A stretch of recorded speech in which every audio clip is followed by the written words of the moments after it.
도널드 트럼프 행정부의 초강경 이민 단속 및 추방 작전으로 LA를 비롯한 남가주 전역에서 약 2주 동안 남가주에서 1,600명 이상의 이민자들이 체포된 것으로 LA타임즈가 보도했습니다. 그러나 이민 당국에 체포된 이민자들 가운데 3분의 2 이상이 범죄 기록이 없는 것으로 나타나 트럼프 정부가 중범죄 위주의 단속과 추방을 표방하면서 실제로는 단순 체류 신분 위반자들만 체포되고 있다는 지적이 나오고 있습니다. LA타임스에 따르면 특히 체포자들 가운데 57.8%는 어떤 혐의로도 기소된 적이 없었고 여기에 기소는 됐지만 아직 판결이 나지 않아 무죄 추정 원칙이 적용되는 상태인 11.3%를 더해 총 69.1%라는 수치가 나왔다고 설명했습니다. 뉴욕에서 사회주의자로 평가받는 한 정치 신예가 유력한 뉴욕시장 후보로 등장해 월스트리트와 지역 재계가 긴장하고 있습니다.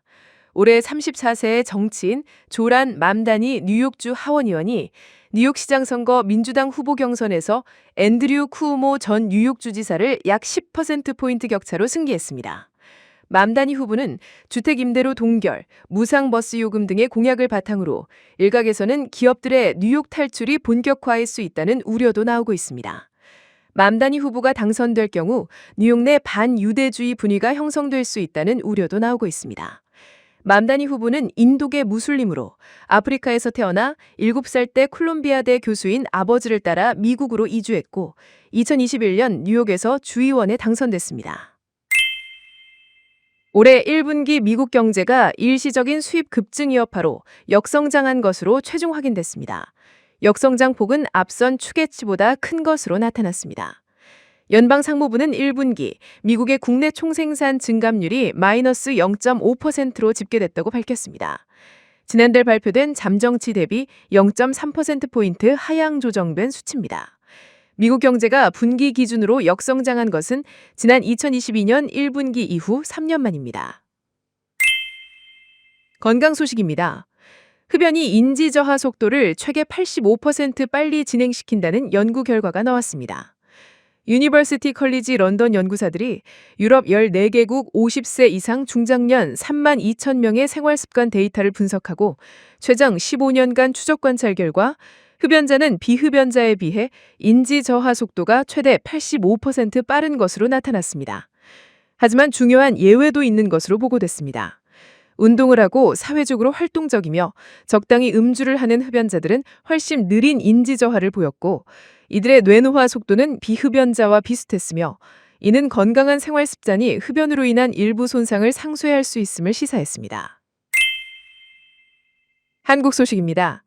내란 특검팀과 윤석열 전 대통령 측의 신경전이 이어지고 있습니다. 윤 전 대통령 측이 지하 출입구를 통한 비공개 출석을 요구했는데 특검팀은 사실상 출석 거부라고 맞섰습니다. 특검팀은 전직 대통령 누구도 지하 주차장으로 온 전례가 없다며 사실상 출석 조사를 거부하는 것으로 평가될 수 있다고 비공개 출석 요구를 거부했습니다. 그러면서 이 경우 누구라도 형사소송법에 따른 절차를 검토할 수밖에 없다고 강조했습니다. 출석에 불응할 경우 체포영장을 재청구할 수 있다는 뜻을 시사했습니다. 우울증 등으로 입원한 김건희 여사가 퇴원할 예정인 것으로 확인됐습니다. 김 여사 측은 앞으로 특검 조사에 성실히 임하겠다면서도 비공개 소환 같은 조건을 요구하고 있습니다.